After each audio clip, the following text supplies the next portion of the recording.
ठाण्यातील कळव्याच्या रवींद्र वर्माला 3 दिवसांची पोलीस कोठडी सुनावण्यात आली आहे। ठाणे जिल्हा सत्र न्यायालयानं रवी वर्माला 5 जूनपर्यंत कोठडी सुनावली आहे। वर्मानं देशासोबत गद्दारी का केली, पैशासाठी की त्यालाही हनी ट्रॅपच्या माध्यमातून आमिष दाखवण्यात आलं, याचा तपास एटीएस अधिकारी करत आहेत। आरोपी रवींद्र मुरलीधर वर्मा यानं हनी ट्रॅपमध्ये अडकून पाकिस्तानला ही माहिती पुरवली असल्याचं सांगितलं जात आहे।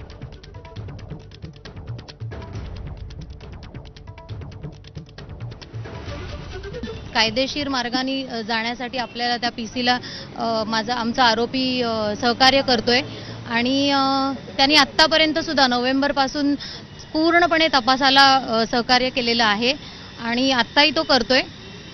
बघूया, आम्ही कायद्यावर आमचा पूर्ण विश्वास आहे आणि देशाच्या विरुद्ध त्यांनी काही केलेलं नाही हे पुढे पुराव्यामध्ये येईलच।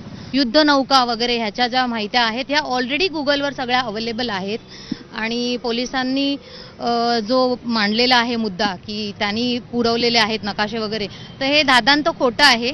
जे त्यांनी दिलेलं आहे ते सगळं गुगलवरून काढूनच दिलेलं आहे, जे की आपल्या प्रत्येकासाठी गुगलवर अवेलेबल आहे।